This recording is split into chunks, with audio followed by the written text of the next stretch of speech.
ಮಾನ್ಯ ಸಭಾಧ್ಯಕ್ಷರೇ, ಇದರಲ್ಲಿ NDRF ಬಗ್ಗೆನೂ ಕೂಡ ಮಾತನಾಡಿದ್ದಾರೆ.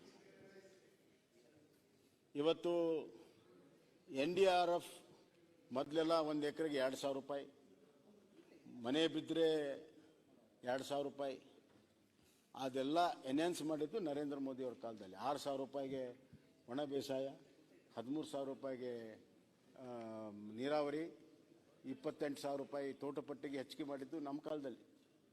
ಅದಿರಲಿ, ಮಾನ್ಯ ಸಭಾಧ್ಯಕ್ಷರೇ, ಮೆಮೊರಂಡಮ್ 18,000 ಕೊಟ್ಟಿದ್ದಾರೆ, ನಾವೇನು ಕೊಟ್ಟಿಲ್ಲ ಅನ್ನುವಂಥದ್ದು, ಮತ್ತು ಒಟ್ಟಾರೆ ಇಷ್ಟು ಮೆಮೊರಂಡಮ್ ಕೊಟ್ಟಿವಿ. ಯಾವ ಸರ್ಕಾರ ನಾವೇನು ಮೆಮೊರಂಡಮ್ ಕೊಡ್ತೀವಿ ಪೂರ್ಣ ಪ್ರಮಾಣದಲ್ಲಿ ಯಾರಾದರೂ ಕೊಡ್ತಾರೆ, ಅದರದೇ ಆದ ನಾಮ್ಸಲ್ಲೇ ಕೊಡೋದು. ಯಾವಾಗಲೂ ಯಾವುದೇ UPA ಇರ್ಬೋದು, NDA ಇರ್ಬೋದು, ಯಾವ ಸರ್ಕಾರ ಕೂಡ ಅದೇ ಕೊಡುವಂಥದ್ದು.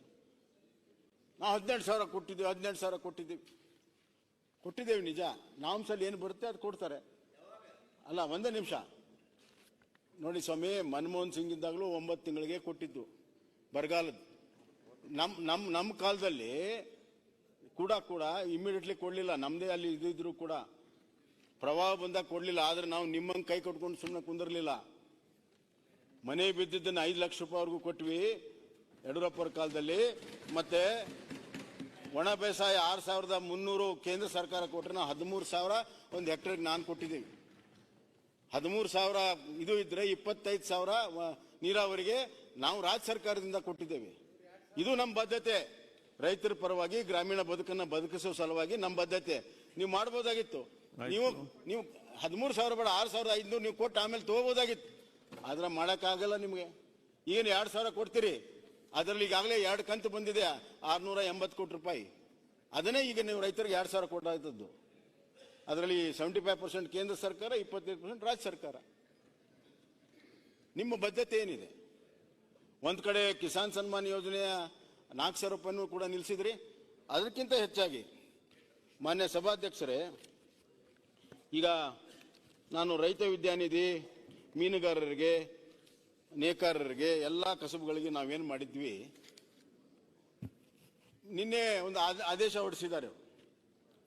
ಜಾತಿ ಮತ್ತು ಆದಾಯ 2.5 ಲಕ್ಷ ರೂಪಾಯಿ ಆದಾಯ ಲಿಮಿಟ್ ಮಾಡಿದ್ದಾರೆ ಮತ್ತು ಜಾತಿ ಮಾಡಿದ್ದಾರೆ. ರೈತನಿಗೂ ಜಾತಿ ತರ್ತಾ ಇದ್ದೀರಿ, ನೇಕಾರರಿಗೆ ಜಾತಿ ತರ್ತಾ ಇದ್ದೀರಿ, ದುಡಿಯೋ ವರ್ಗಕ್ಕೆ ಜಾತಿ ತರ್ತಾ ಇದ್ದೀರಿ, ಎಲ್ಲ ಕಸಬುದಾರರಿಗೆ ಜಾತಿ ತರ್ತಾ ಇದ್ದೀರಿ. ಜಾತಿ ಮತ್ತು ಆದಾಯ, ಅವೆಲ್ಲ ಆದಾಯ ಕಮ್ಮಿ ಇರೋದ್ರಿಂದ ನಾವು ಕೊಡ್ತಾ ಇರುವಂಥದ್ದು. ಹೀಗೆ ಒಕ್ಕಲ್ತನ ಎಷ್ಟು ಕಷ್ಟ ಇದೆ ಅನ್ನೋದು ಗೊತ್ತಿದ್ದು ನಾವು ಮಾಡಿರುವಂಥದ್ದು. ಅವ್ರ ಮಕ್ಕಳು ಕೂಡ ಇವತ್ತು ಕಲಿಬೇಕು, ಮುಂದೆ ಬರಬೇಕು ಅನ್ನುವಂಥ ದೃಷ್ಟಿಯಿಂದ ಮಾಡಿರುವಂಥ ಯೋಜನೆಗೆ ಇಲ್ಲ ಅನ್ನಕ್ಕಾಗ್ದೇನೆ ಈ ತರ ಕತ್ರಿ ಹಾಕ್ತಾ ಇತ್ತು. ಗೊಬ್ಬರದ ಬೆಲೆ ಎಷ್ಟಾಯ್ತು? ಇಲ್ಲ ಅನ್ನಕ್ಕಾಗ್ದೇನೆ ಇವತ್ತು ಕತ್ರಿ ಹಾಕುವಂತ ಕೆಲಸ ರಾಜ್ಯ ಸರ್ಕಾರ ಮಾಡ್ತಾ ಇದೆ.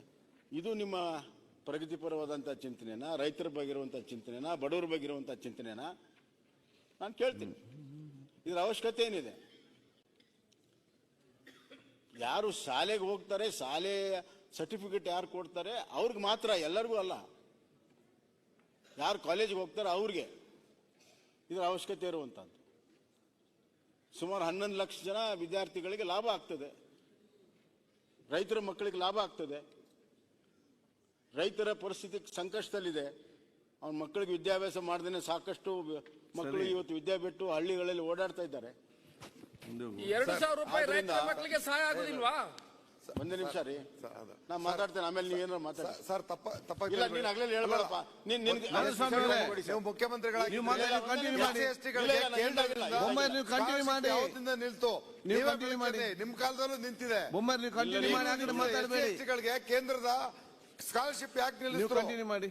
ನಿಮ್ ಕಾಲದಲ್ಲೂ ಆಗಿರೋದು. ಮಾನ್ಯ ಸಭಾಧ್ಯಕ್ಷರೇ, ವಿದ್ಯಾಶ್ರೀ ನಿಲ್ಲಿಸಿದ್ರಲ್ಲ. ಇವತ್ತು ಈ ಒಂದು ಬಜೆಟ್ ತಮ್ಮ ರಾಜ್ಯ ಸರ್ಕಾರದ ವೈಫಲ್ಯ, ನಾನು ಆಗ್ಲೇ ಹೇಳಿದೆ, ಹೆಂಗೆ ಆದಾಯ ತರೋದ್ರಲ್ಲಿ ವೈಫಲ್ಯ ಆಗಿದೆ,